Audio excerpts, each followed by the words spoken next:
Halo teman-teman, khususnya ibu-ibu, ayo semangat. Semangat, semangat, semangat. Dengan semangat banyak masalah yang bisa kita selesaikan. Masalah besar menjadi ringan, maka dari itu ayo kita semangat. Baik teman-teman, sampai jumpa di channel Astuti Jewelry. Pada kesempatan pagi hari ini saya akan memperkenalkan kepada teman-teman semua ya alat-alat yang digunakan untuk membuat perhiasan. Nah, di sini teman-teman ya, kemarin kita sudah di sini tour ya. Kita tahu lokasinya di sini. Nah, pada kesempatan pagi hari ini khusus saya akan memperkenalkan alat-alat manualnya ya, teman-teman ya. Jadi disinilah dapurnya saya untuk mengolah perhiasan. Tidak terlalu mewah, teman-teman. Di sini tempat berkarya saya ya untuk membuat kemewahan sebuah perhiasan.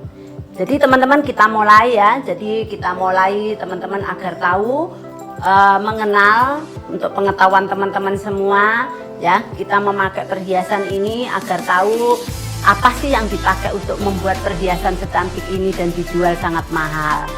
Nah, jadi mari kita akan bahas satu-satu di sini teman-teman ya. Jadi pertama di sini adalah ruangan ya, lengkap dengan AC tentunya teman-teman ya.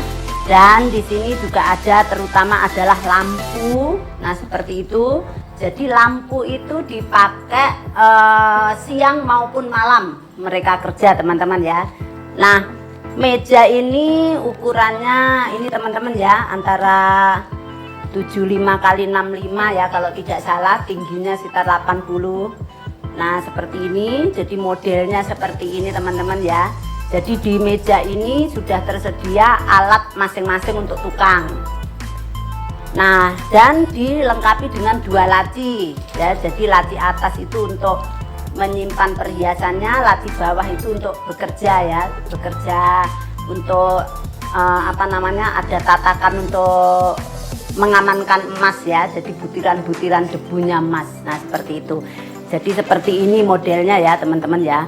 Nah, sebetulnya saya dulu membeli alat-alat ini teman-teman ya, itu dari orang Australia. Jadi dulu saya beli ini tahun 2012 teman-teman ya, beli alat ini. Ini adalah warisan dari orang luar ya teman, bukan warisan ya, beli, tetapi ini dari luar. Dan dulu namanya Michael Tanner, itu bisnis goldsmith di seninya. Terjadi kecelakaan sehingga alatnya dijual. Nah, saya yang beli teman-teman ya. Nah, dulu mejanya tidak seperti ini teman-teman ya. Jadi mejanya itu berbentuk U ya. Jadi U. Nah, seperti ini. Nah, tidak seperti ini ya. Jadi modelnya U. Nah, ada laci cantik ya, bagus banget ya saya lihat. Tapi nggak tahu ya tukang-tukang di kita Indonesia ya, itu nggak seneng ya. Mungkin karena terlalu tinggi atau mungkin ya kebiasaan saja ya teman-teman ya. Nah, seperti itu. Nah ya, akhirnya saya turutilah agar seperti yang tukang mau ya, biar nyaman mereka bekerja. Nah, kalau ini teman-teman ya, ini adalah kayu. Nah, di sini fungsinya untuk untuk membentuk emas ya teman-teman ya, tentunya dengan palu. Nah, kayu ini pun dari Australia ya teman-teman ya. Ini bawaan dari teman Michael Tanner dulu ya. Jadi ini unik banget ya, jarang sekali orang punya alat ini. Jadi di sini teman-teman, di ruangan ini tidak boleh ya sembarangan buang sampah di luar ya, karena di sini itu semua mengandung emas teman-teman ya. Jadi seperti contohnya kayak tembika ini ya, ini tidak pernah akan dibuang teman-teman ya, karena ini akan nanti saya akan kumpulkan ya semuanya. Nah, jadi puntung rokok tukang ini tidak dibuang teman-teman ya, kita kumpulkan semua. Nah, itu nanti biasanya setiap per 6 bulan itu saya akan jual atau dilebur sendiri ya. Itu akan menghasilkan emas, tentunya mendapatkan cairan duit ya teman-teman ya. Biasanya kalau per 6 bulan itu 1 tahun itu 2 kali ya. Jadi untuk kita bisa Jadi dari sampah-sampahnya ini menghasilkan duit ya, dari kobok-kobokan, pencuci tangannya, tukang, nah semua itu mengandung emas ya teman-teman ya. Itulah teman-teman ya, tadi modelnya mejanya seperti ini, jadi tidak seperti semula dulu saya beli ya, sudah dirubah teman-teman ya. Jadi inilah yang disukai mereka ya, saya akan turuti. Nah gitu. Jadi teman-teman, saya akan di sini menunjukkan kepada teman-teman ya alat-alatnya dulu. Sebelum nanti saya akan membuat video langsung membuat perhiasannya teman-teman ya, agar teman-teman tahu dan mengenal ya seperti apa yang dipakai. Nah sekarang teman-teman memang membuat perhiasan sudah memakai mesin ya, jadi sudah canggih sekali memakai mesin, dan untuk yang handmade itu sudah agak langka teman-teman ya. Jadi sebetulnya kalau membuat perhiasan dengan mesin itu memang sangat menghemat ya untuk kita sebagai seorang pedagang, karena banyak sekali kita tidak terjadi pemborosan. Nah karena memang sangat simpel banget ya, jadi mesin itu sudah kerjanya sangat simpel banget, jadi tidak terbuang apapun ya, ringkes gitu teman-teman ya. Nah kalau manual itu memang banyak sekali pemborosan ya, jadi mas-mas ya itu banyak susut. Nah terus juga banyak juga nanti ngulang-ngulang juga, tukang itu juga kan resiko juga. Nah tetapi teman-teman ya, hasilnya memang jauh sangat berbeda. Jadi kalau bikinan tangan itu memang memberikan sebuah aura yang sangat kuat sekali ya bagi si pemakainya ya, ketimbang kita memakai yang dari buatan mesin ya. Ya namanya juga bikinan ada nyawanya ya teman-teman, tentunya beda. Nah seperti itu. Jadi biasanya orang-orang tertentu itu ingin memiliki perhiasan itu memang hanya satu-satunya teman-teman ya, tidak ada yang mempunyai lain ya. Jadi hanya dia yang pakai, terus desainnya yang benar-benar dia suka. Nah jadi itu membuat kebanggaan tersendiri teman-teman. Nah seperti itu. Nah apakah secara nilai ataupun harga itu berbeda teman-teman ya, tentunya ya, namanya juga perhiasan buatan tangan ya, itu memang ya tidak sama dengan mesin ya teman-teman ya. Kalau mesin itu kan tidak satu teman-teman ya, pasti tentunya akan banyak ya. Jadi biasanya paling sedikit ya puluhan, ratusan, bahkan ribuan diciptakan oleh mesin. Tetapi kalau tangan itu hanya satu teman-teman ya, jadi tidak bisa buat dua. Andai pun teman-teman buat dua ya, itu akan berbeda, tidak bisa persis ya, mirip iya. Nah seperti itu, karena memang cara pengambilannya pun berbeda-beda, itu uniknya handmade ya teman-teman ya. Nah mari kita akan masuk di sini teman-teman. Jadi ini adalah alat-alat manual yang digunakan oleh kita di sini ya teman-teman ya. Kita karena masih memakai tangan di sini 99% ya. Dan kita juga punya alat mesinnya, alat casting ya teman-teman, tapi kita tidak pakai. Nah alatnya di sana. Nah itu adalah alat casting ya. Untuk mengcasting itu minimal kita bisa membuat itu ring cincin itu 20-50 teman-teman. Nah seperti itu. Jadi kita lanjut di sini teman-teman ya. Jadi pertama itu adalah ini adalah kampeh teman-teman ya. Ini adalah kampeh. Biasanya ini adalah diinjek ya. Nah seperti ini. Nah ini adalah pompa untuk menghasilkan api ya teman-teman ya. Jadi di sini adalah pompa angin. Nah ini ada tabung ya. Jadi ada tabungnya di sini. Nah terus ini yang akan menghasilkan api teman-teman ya, untuk bekerja para tukang. Nah, ini. Nah terus teman-teman di sini ini adalah gagang ya. Ini adalah untuk melarutkan emas ini. Jadi tukang-tukang melarutkan emas itu pakai kepala ini ya teman-teman ya. Nah ini ada dua, ada yang besar, ada yang kecil. Nah biasanya kalau yang besar ini untuk memadukan emas ya. Biasanya kalau orang-orang nyebut melebur emas. Nah seperti itu.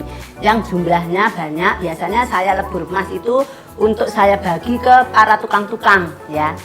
teman-teman ya. Jadi biasanya 100 gram atau 50 gram. Nah kita lebur, kita padukan, itu pakai ini tetapi yang besar. Kalau ini yang kecil, ini untuk tukang di meja. Nah seperti itu. Nah terus di sini ini ada bor teman-teman ya, ini adalah bor.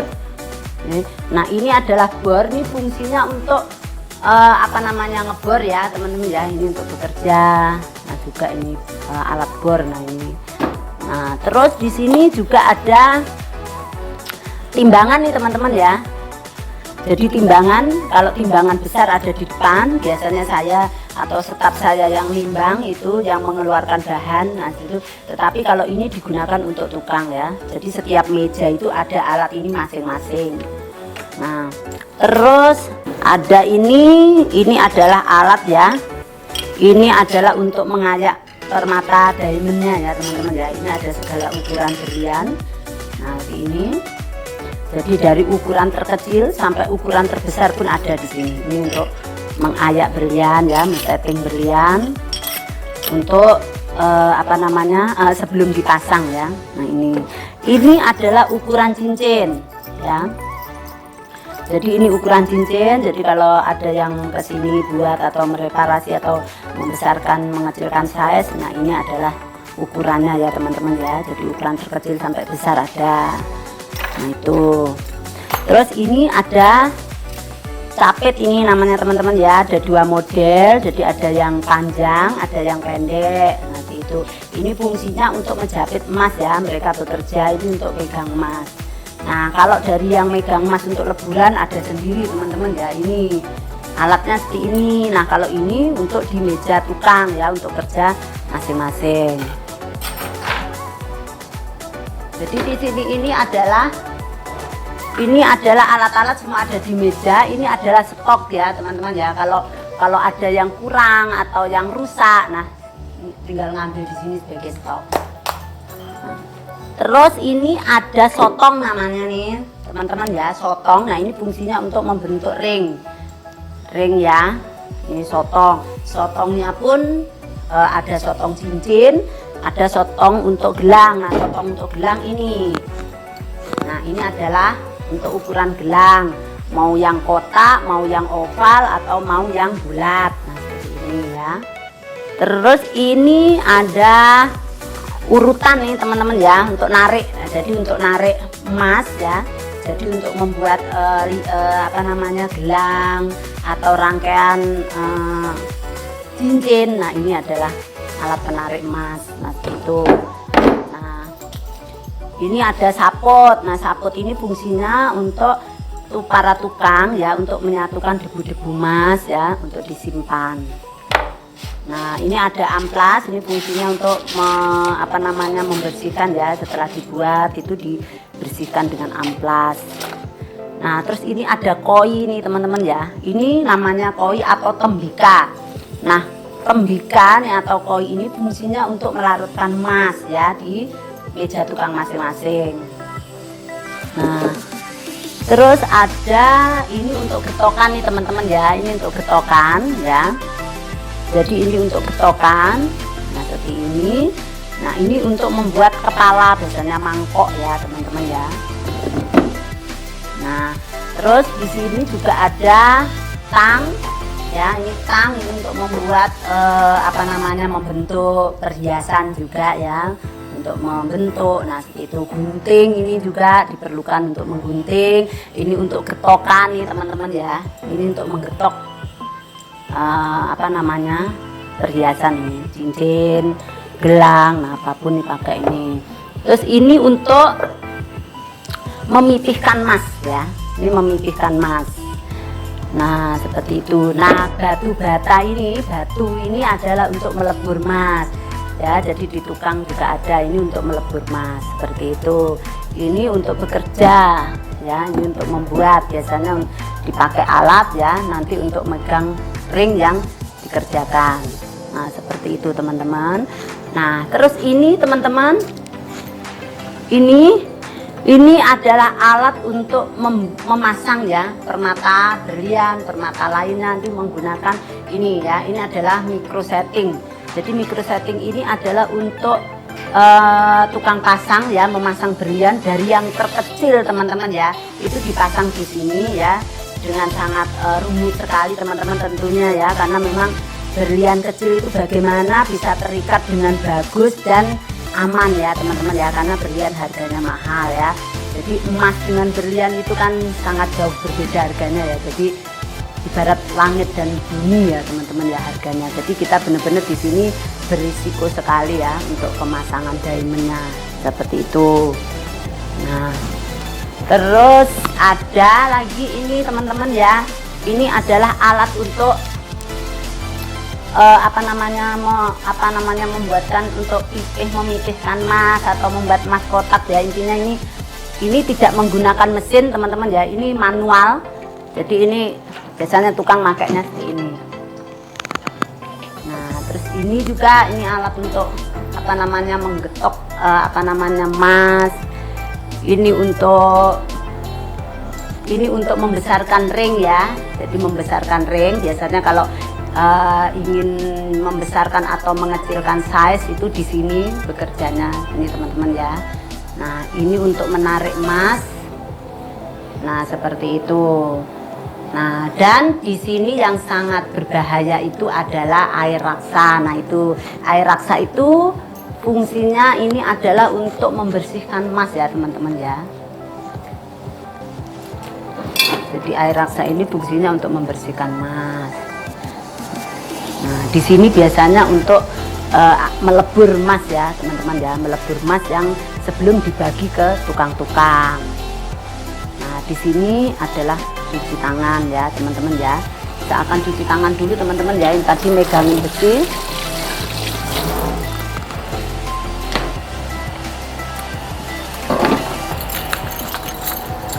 Beginilah teman-teman ya, kita perempuan itu harus semuanya bisa ya teman-teman ya, tidak ada yang tidak bisa. Kalau kita mau ya, kita itu tidak ada yang tidak bisa ya. Kalau perempuannya cemen ya, saya tidak tahu ya teman-teman ya.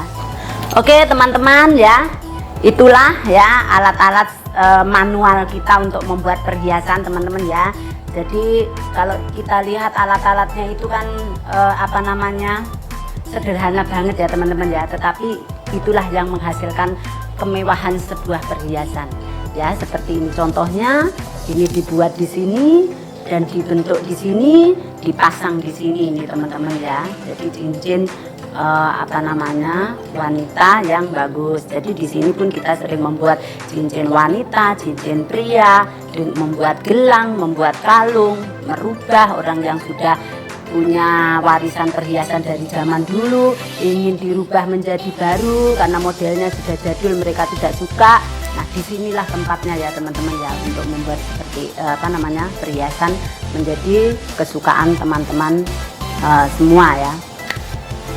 Oke teman-teman, jadi sampai di sini ya pengenalan kita tentang alat manual untuk membuat perhiasan. Nah, nanti kita selanjutnya akan mulai, teman-teman akan melihat bagaimana proses pembuatan perhiasannya ya. Ditunggu video selanjutnya, jangan sampai teman-teman ketinggalan videonya ya. Makanya dari itu yang belum subscribe di subscribe dulu, di like dan di share teman-teman ya, dan jangan lupa tombol loncengnya. Oke teman-teman, semangat semangat semangat.